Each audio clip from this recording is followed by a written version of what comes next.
Hello everyone. তো চলো আজ আমাদের জিও স্টোরি আমার পাখি উড়ে যেও না এর নেক্সট পার্ট শোনা যাক।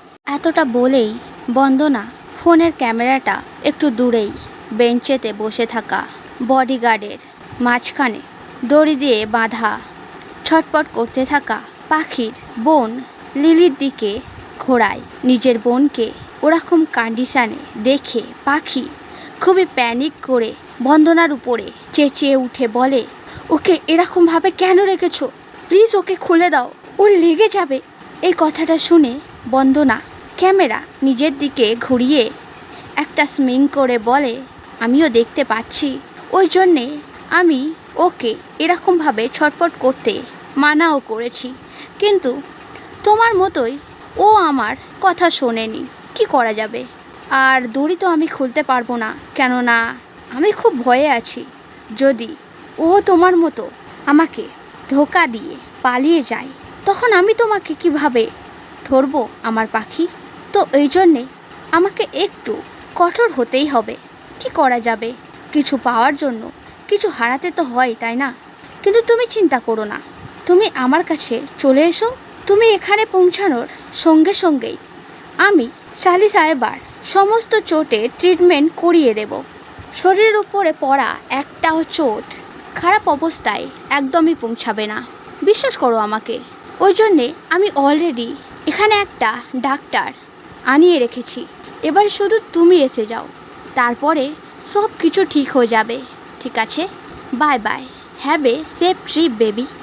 এতটা বলেই বন্দনা কলটা কেটে দেয়। যখন পাখি দৌড়াতে দৌড়াতে যেরকম সেরকমভাবে যত তাড়াতাড়ি হতে পারে তত তাড়াতাড়ি বন্দনার বলে রাখা ওই জায়গায় পৌঁছায়, তখন ওখানে কোথাও নিজের বোনকে না দেখতে পেয়ে পাখি একই সাথে খুবই বেশি শকড আর ওরই সাথে খুবই বেশি রেগে উঠে বন্দনাকে কিছু বলতে যায়। কিন্তু তখনই বন্দনা পাখিকে খুবই শক্ত করে নিজের হাতের মধ্যে হাক করে বলে ওঠে, এখানে আসতে তোমার কোনো কষ্ট তো হয়নি না বেবি? তুমি যদি নিজের অ্যাড্রেসটা আমাকে বলে দিতে, তো আমি গাড়ি পাঠিয়ে দিতাম। এতটা বলেই বন্দনা হাকটাকে খুলে পাখির ফেসটাকে জেন্টালি ধরে ওর ফেসের দিকে মন ভরে দেখতে দেখতে ধীরে ধীরে কাছে এগিয়ে যেতে শুরু করে। ও পাখিকে কিস করতে যায়, কিন্তু তখনই পাখি খুবই জোরে বন্দনাকে ঠেলে দিয়ে নিজের থেকে দূরে সরিয়ে বন্দনাকে একটা জোরে চড় মেরে চেঁচিয়ে ওঠে ক্রাইং ভয়েসে বলে, নিজের এই নাটকটা বন্ধ করো। আমার বোন কোথায়? কথা অনুযায়ী আমি এখানে চলে এসেছি, এবারে ওকে ছেড়ে দাও প্লিজ।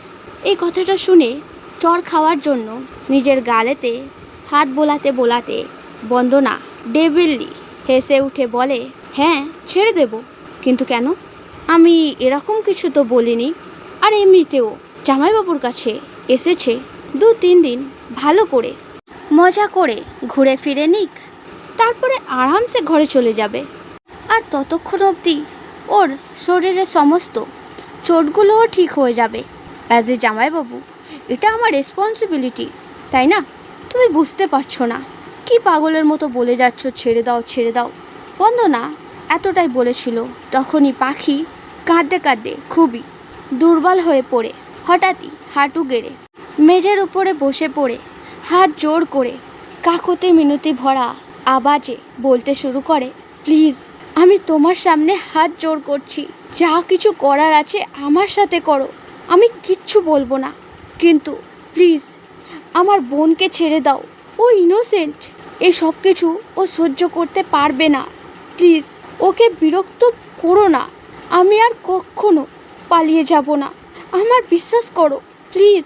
পাখি বাস এতটাই বলেছিল, তখনই বন্দনা এগিয়ে এসে পাখির সামনে মেঝের ওপরে বসে পাখির চোখের জলগুলো পুষতে পুষতে স্যাডলি বলে, আমি তোমার উপরে বিশ্বাস করি বেবি, সে চাই তুমি যতটাই অবাধ্য ব্যবহার কেন না করো, আর যতবারই আমার থেকে পালিয়ে যাওয়ার চেষ্টাই কেন না করো, আমার বিশ্বাস তোমার উপরে সব সময় যেমন তেমনটাই থাকবে। কেননা আমি প্রথমেও বলেছি, তাই না, সম্পর্কের খুবই ইম্পর্টেন্ট একটা সুতো হলো বিশ্বাস। আর যদি আমরা এর সাথে ছেড়খানি করতে শুরু করি তাহলে ওই সুতোটা তো ছিঁড়ে যাবে, তাই না? আর আমাদের সম্পর্কটাও অনেক দুর্বল হয়ে যাবে। আর ওরকমটা আমি একদমই চাই না। ওই জন্যে আমি আমার শেষ নিঃশ্বাস পর্যন্ত তোমার উপরে বিশ্বাস করতে থাকবো, যাতে করে আমাদের সম্পর্ক সারা জীবন এরকমই শক্তপোক্ত থাকে। এই কথাগুলো শুনে সব কিছুর থেকে খুবই ক্লান্ত হয়ে যাওয়া পাখি এবারে কাঁদতে কাঁদতে বলতে শুরু করে, তুমি চাও তাই না আমি তোমাকে ভালোবাসি, আর আমাদের সম্পর্ক এরকমই সারা জীবন শক্তপোক্ত থাকুক, এরকমই হবে। আমি তুমি যেরম বলবে সেরকমই থাকবো, কিন্তু প্লিজ ওর আগে আমার বোনকে ছেড়ে দাও, ওকে ঘরে পাঠিয়ে দাও প্লিজ, আমাদের ভালোবাসার দোহাই তোমাকে। এই কথাটা শুনে বন্দনা খুবই স্যাড হয়ে বলে, তুমি আমাদের ভালোবাসা নিয়ে ডিল করছো বেবি? তুমি সবসময় এরকমটা কেন করো? হ্যাঁ, তুমি কি এরকম সব কথা জেনে বুঝেই করো যাতে আমার একটু কষ্ট হয়? কিন্তু কোনো ব্যাপার না, আমাদের ভালোবাসা আর তোমার জন্য আমি সব কিছু সহ্য করে নেব, কিন্তু শুধু এই কথাটা আমি রাখতে পারবো না। আর এরকমটাও তো না যে আমি কখনোই তোমার এই কথাটা শুনবো না। যখন আমার এটা বিশ্বাস হয়ে যাবে যে তুমি আমার কাছেই থাকবে আর কোথাও পালানোর চেষ্টা করবে না বা পালাবে না, বিশেষ করে তোমার ওই ফিয়ন্সেটাকে তুমি পুরোপুরিভাবে ভুলে যাবে, তখন আমি লিলিকে অবশ্যই ছেড়ে দেব। নইলে ততক্ষণ অবধি লিলি আমার কাছেই থাকবে। তোমার ভালোবাসা আমার দিকে যতটা শক্তপোক্ত হবে, লিলির দেখাশোনা আমি ততটাই ভালো করে করব। এখন চলো ঘরে ফেরা যাক, লিলি আমাদের অপেক্ষা করছে। এতটা বলেই বন্দনা পাখিকে নিয়ে উঠে দাঁড়িয়ে পড়ে। তখনই পাখি হঠাৎই অজ্ঞান হয়ে গিয়ে সোজা বন্দনার বুকের ওপরে পড়ে যায়। কিছুক্ষণ বাদে নিজের বোনকে নিয়ে একটা খুবই খারাপ স্বপ্ন দেখে চেঁচিয়ে ওঠে।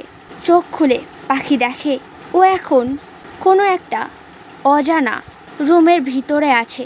পাখি চোখ ঘুরিয়ে চতুর্দিকে দেখছিলই, তখনই হাতেতে একটা স্যুপের বাউল নিয়ে ভেতরে এসে বন্দনা পাখিকে এরকম জেগে যাওয়া অবস্থায় দেখে খুবই খুশি হয়ে হাসি হাসি মুখে পাখির কাছে এগিয়ে এসে খাটে বসে বাউলের মধ্যে থেকে এক চামচ স্যুপ পাখির ঠোঁটের আগে ধরে খুবই জেন্টাল ভয়েসে বলে, ন বেবি, তাড়াতাড়ি খেয়ে নাও, এটা একটা হার্বাল স্যুপ, এটা খেলেই তোমার শরীর পুরোপুরি ঠিক হয়ে যাবে, সমস্ত যন্ত্রণা আর দুর্বলতা একদমই ভ্যানিশ হয়ে যাবে। পাখি একবার বন্দনা আর একবার স্যুপের দিকে তাকিয়ে খুবই আস্তে শান্ত ভয়েসে বলে, এই জায়গা কোথায় আছি আমরা আর আমার বোন?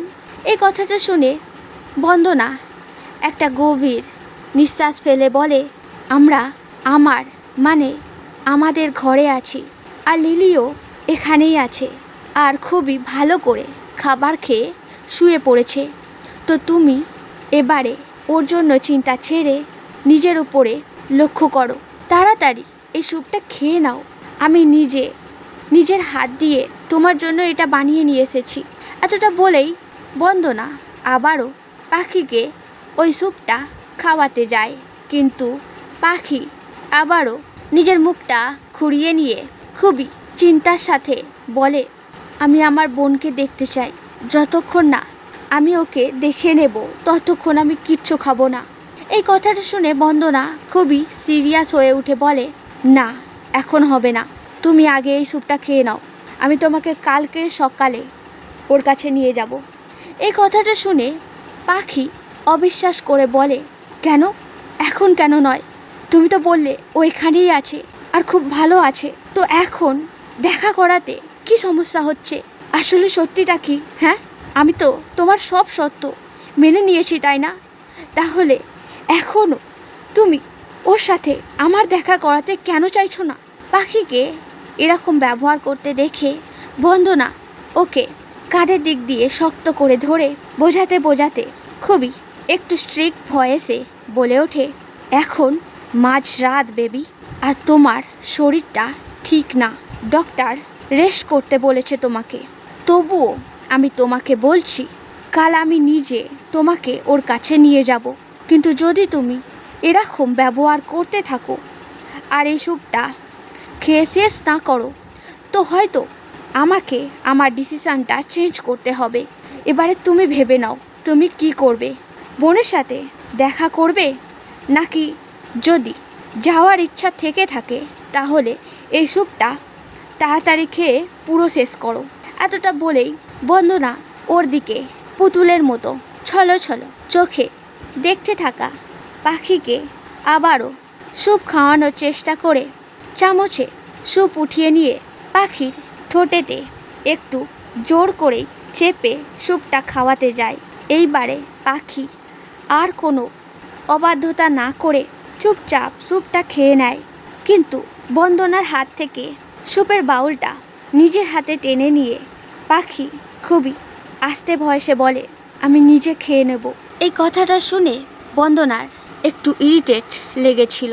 ও মানা করে পাখিকে কিছু বলতেও যাচ্ছিল, কিন্তু পাখির ভয় পেয়ে যাওয়া ফেস এক্সপ্রেশন দেখে ওর মন ওকে আর জোর জবরদস্তি করতে মানা করে দেয়। ওই জন্যে বন্দনা খাট থেকে উঠে পড়ে খুবই ঠান্ডা অভিমানী ভরা ভয়েসে বলে, ঠিক আছে, যেরকম তোমার ইচ্ছা। যখন পরের দিন সকালে পাখি বন্দনার সামনে কাল রাতের বোনের সাথে দেখা করার কথাটা জিজ্ঞেস করে, তখন কারোর একজনের ফোন কল আসাতে বন্দনা সেই ফোনেতে কথা বলতে ব্যস্ত হয়ে পড়ে। তারপর খানিকক্ষণ বাদে পাখির দিকে তাকিয়ে নিজের ফোরহেডে মাসাজ করতে করতে খুবই স্ট্রিক্ট ভয়েসে বলে, যাও, প্রথমে গিয়ে রুমের মধ্যে যে ড্রেসটা রাখা আছে ওটাকে পরে খুবই ভালোভাবে তৈরি হয়ে এসো। যত তাড়াতাড়ি সাবস্ক্রাইব করবে তত তাড়াতাড়ি নেক্সট পার্ট চলে আসবে। তো চলো, বাই বাই।